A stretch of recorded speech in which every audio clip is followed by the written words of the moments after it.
ونروح لدكتور شارلوت رئيس رابطة الوقود الحيوي. Doctor, you are welcome and we all listening to you now. Well, thank you.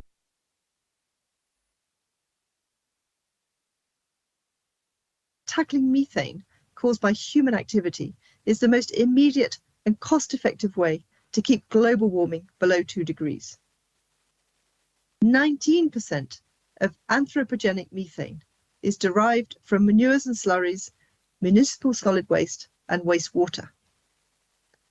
But today, we're only treating about 2% of these and recycling them to avoid such potent emissions. Next slide, please. Today, however, I want to focus on a specific kind of organic waste that I think we all know too well, food waste. When you look at the data, it's clear that food waste is a huge problem, quite apart from the ethical argument of throwing away food when we have lots of hungry people. Producing food requires vast quantities of fertilizers, agricultural land, water, energy, financial resources, and of course human resources, all to produce food which we then throw away. Globally, we throw away around 1/3 to 1/2 of all the food that we produce. So roughly speaking, throwing away food contributes some 8 to 10% of global emissions. In addition, it uses half the land that we use, and a further half of the land is suffering from severe loss of nutrients and of organic carbon in the soil. So it's a critical issue for the sustainability of our farming, and of course, therefore, our ability to grow food. Next slide, please. Now, food waste has a waste hierarchy. In other words, there are many things we can do with it, but some are much better than others. Of course, prevention is at the very top of that hierarchy. So everywhere in the world, municipalities can work on preventing food waste, which is the most preferable option when you consider the resources that go into producing it. So not producing food that we throw away in the first place, and then not throwing it away in the second place, is the single biggest contribution we can make to reducing the environmental impacts of food waste. Now, the second best option is to redistribute food that is still edible to people who are hungry around the world. There are now many thousands of cases where non-government organisations and charities work with food retailers and food wholesalers to take food away on its sell-by date and give it to local charities to feed it to homeless or poor people. And it really is important that that movement grows. Here in Europe, for example, in France and in Italy, it is now a law. So supermarkets are legally required to give away their food for free when it reaches its sell-by date. And if food waste cannot be sent to people, then it should be sent to animals. And if it cannot be sent to either, then it really must be recycled. And that's where the biogas industry comes in. Using the same natural process that we humans use to digest our food, anaerobic digestion, waste food is digested in tanks and turned into biogas, biomethane, bio-CO2, biofertilizers, and other valuable bioproducts. Now, if it cannot be sent to anaerobic digestion, then composting is still a good option because it recycles all the nutrients in the organic matter back to soil. Composting leaves behind the energy, however, which is not small. All the organic waste that we humans produce contain around 1/3 of today's global natural gas consumption. So given what's happening in Ukraine, it seems a waste to leave so much energy behind.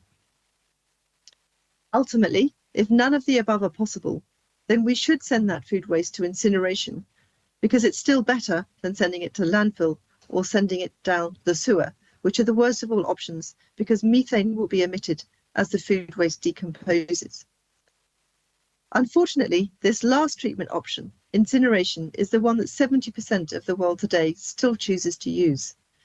But incinerating waste food wastes so many valuable resources that the world desperately needs today. And so it's vital that we move very, very quickly back up the food waste hierarchy to stop disposing of waste food in an unsustainable manner. Next slide, please. Now, assuming as much prevention has been done, there will still be food waste, which you cannot give to humans or animals. There's not much you can do with fish bones or pineapple skins or banana skins, potato peelings. And of course, we humans are not perfect. So there'll still always be some food waste. Unavoidable food waste needs to be separated in our homes and businesses and collected so that it can be recycled. And in this slide, hopefully, you can see the comparison table that we've put together of the various technologies that are useful for treating food waste. So on the left, you will see the technologies. There are about a dozen, and you can see whether those technologies are useful in terms of food waste reduction, which is the most important bit, whether the cost scale is low to high, whether they produce energy and nutrients and organic matter for soil or not. In the UK, in Italy, Canada, and many other parts of the world, AD has been identified as the optimal technology for the recycling of food waste. And of course, as the Chief Executive of the World Biogas Association, I very much believe that AD is the best of all technological solutions. Next slide, please. And that's for a number of reasons, not least because it gets the most out of these waste resources, including the energy they contain in the form of biogas, as well as the nutrients and organic matter, which are so crucial for food security and soil health. It also has the advantage that it's a well-established, proven technology that's already widely used. Indeed, the pharaohs used it many millennia ago. So UK is uniquely capable of recycling all unavoidable organic waste if managed and supported correctly. Now, in conjunction with biomethane upgrading, AD produces three key products: biomethane, a biofertilizer known as digestate, and bio-CO2.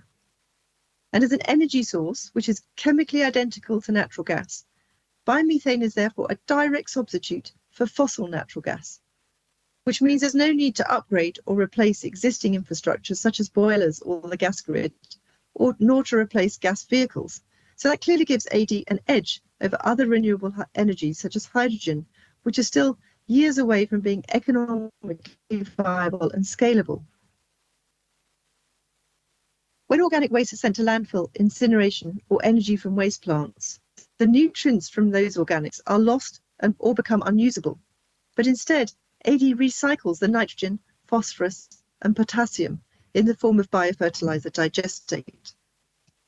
And digestate is also carbon rich, so it restores soil health by adding organic carbon content to the soil. And using biofertilizers also reduces the need for fossil-based fertilizers, which are very energy intensive to manufacture. Now, as I've said, composting delivers these benefits too, but leaves behind the energy, which, as I've already said, given what's happening in Ukraine now and the vast amount of energy those organic wastes contain, that's quite a waste. Bio-CO2 originates in the atmosphere, so using bio-CO2 in industries such as the food and drink industry or in medicine is carbon neutral. And when you take all of these benefits together, AD becomes a carbon negative technology, particularly so when carbon storage becomes more widely available. And last but not least, because anaerobic digestion produces a gas rather than electricity, it's key to decarbonising particularly difficult sectors such as heat and transport. So all in all, anaerobic digestion really is the win, win, win, win, win technology that Niklas Svenningsson from the UNFCCC referred to it as several years ago at the first World Biogas Summit we hosted. Next slide, please. Thank you.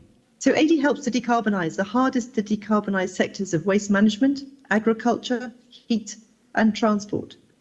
And from the perspective of the UN Sustainable Development Goals, AD also helps to achieve 9 of the 17 UN SDGs, such as zero hunger, affordable and clean energy, clean water and sanitation, sustainable cities and communities. And perhaps in many ways, most importantly today, especially when we're considering the current global crisis, AD generates employment.